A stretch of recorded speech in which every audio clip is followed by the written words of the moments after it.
Hello बच्चों, let's see this question. A car of mass m is equal to 1000 kg is moving with constant speed v is equal to 100 meter per second on parabolic shape bridge AFOE of span L is equal to 40 meter and height h equals to 20 meter as shown in the figure. Then the net force applied by the bridge on the car when the car is at point F is. तो graph आपको given है, यहाँ पे parabolic path दे रखा है और जब car point F पर होगी तब आपको बताना है कार पे लगने वाला फोर्स कितना होगा. ठीक है, जहाँ पे आपको एल गिवन है 40 मीटर और हाइट कितना गिवन है यहाँ पे 20 मीटर. तो सबसे पहले अगर हम लोग मान यहाँ पे है ना इसका अगर इक्वेशन बनाए, ठीक है, तो इक्वेशन क्या बनेगा यहाँ पे इस पाथ का. तो हम लोग क्या मान लेते हैं, ये जो पॉइंट ओ है, ठीक है, तो पॉइंट ओ को हमने क्या मान लिया, taking origin at O and O C जो है इसे हम लोग क्या मान लेते हैं, वाई एक्सिस मान लेते हैं. तो taking origin at O and OC as y axis. then क्या यहाँ पे जो रिलेशन आएगा एक्स और वाई के बीच में, कि हम लोग इसको y is equal to x square divide by 20 लिख सकते हैं. ठीक है,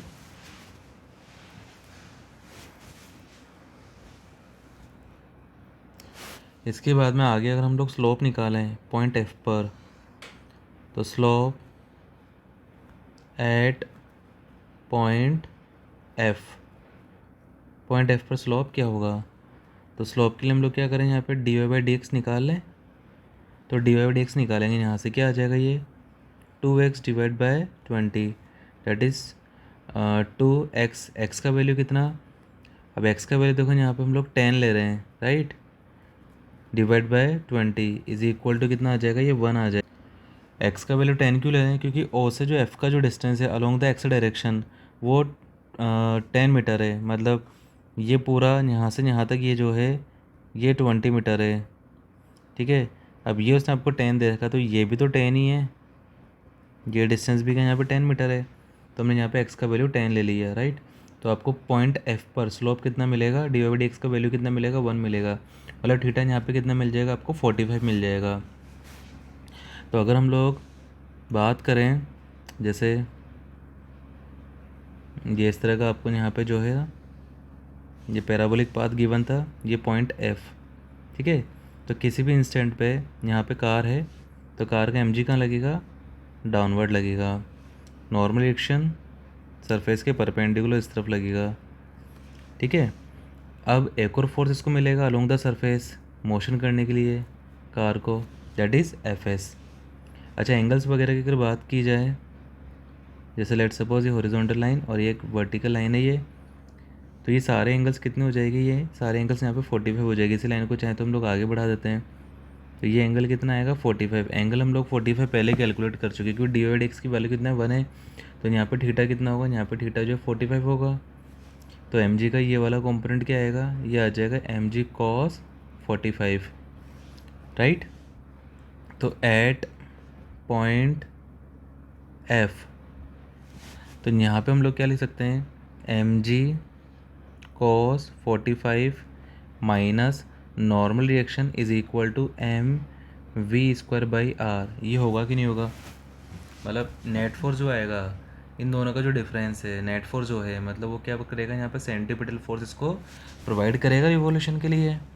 ठीक है, एक तो इक्वेशन ही बनेगा और दूसरा इक्वेशन क्या बनेगा, अगर हम लोग एफ एस की बात करें तो एफ एस क्या बन जाएगा, ये बन जाएगा यहाँ पे M G divide by root 2. जैसे लेट सपोज ये एम जी कॉस 45 है, तो ये क्या आ जाएगा यहाँ पे, ये आ जाएगा यहाँ पे M G sine 45 that is M G by root 2, वो एफ एस की इक्वल हो जाएगा. ये दो इक्वेशंस बन गई, राइट.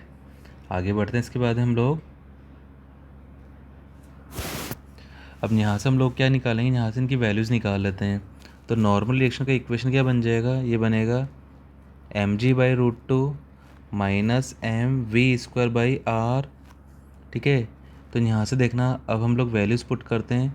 तो यहाँ से आपको क्या मिलेगा, मास की वैल्यू हम लोग बिल्कुल लास्ट में पुट कर देंगे, तो ये आ जाएगा 10 times of mass divide by √2 minus 10 velocity कितनी निकली थी हमारी, वेलोसिटी निकली थी, तो यहाँ ये बन जाएगा, इसको मास की फॉर्म में लिखेंगे तो v यहाँ पे 10 है, ये जो यहाँ पे आपको स्पीड दे रखा है ये 100 की जगह आप इसे 10 कर लीजिएगा, ये v यहाँ पे 10 मीटर पर सेकेंड है। ठीक है, तो 10 का स्क्वायर क्या बन जाएगा यहाँ पे 100, मास की जगह मास लिखा, डिवाइड बाय रेडियस। अब रेडियस क्या बनेगा यहाँ पे 20√2। ठीक है, हम लोग रेडियस निकाल सकते हैं, जैसे ये आपको टोटल डिस्टेंस दे रखा 20 मीटर, ये हाइट आपको दे रखा 20। ठीक है, तो किसी भी इंस्टेंट पर अगर रेडियस निकालेंगे तो क्या आ जाएगा, रूट ऑफ जैसे AC² प्लस OC², तो यहाँ से रेडियस क्या बन जाएगा 20√2 बन जाएगा। आगे बढ़ते हैं तो यहाँ से क्या आ जाएगा, अब ये बन जाएगा यहाँ से 5m डिवाइड बाय √2, ये नॉर्मल रिएक्शन आ जाएगा। Fs की बात करें तो Fs क्या बन जाएगा यहाँ से, ये बनेगा यहाँ पे 10m divide by √2, mg divide by √2 था, g का वैल्यू पुट कर दिया। ठीक है, अब जब नेट फोर्स निकालेंगे तो नेट फोर्स क्या होगा यहाँ पे, ये होगा root of n² plus Fs²। ठीक है, तो यहाँ से क्या आ जाएगा, ये m दोनों जगह सेम चल रहा है तो m तो बाहर आ जाएगा, अंदर चलते हैं, n² मतलब ये आ जाएगा 25 divide by 2 plus Fs² that is 100 divide by 2। तो यहाँ से ही आ जाएगा आगे, m एज इट इज़ चल रहा है, अंदर बनेगा 125 जिसे हम लोग लिखेंगे 25 × 5। ठीक है, तो क्या बन जाएगा, यहाँ से 5 बाहर आ जाएगा तो ये बनेगा 5m और रूट में 5/2। मास कितना था 1000, तो it will become 5000 multiply by 5/2 Newton. यही आपका आंसर होगा। ऑप्शंस की बात कर लेते हैं, तो option A will be correct. I hope you understood this question. Thank you.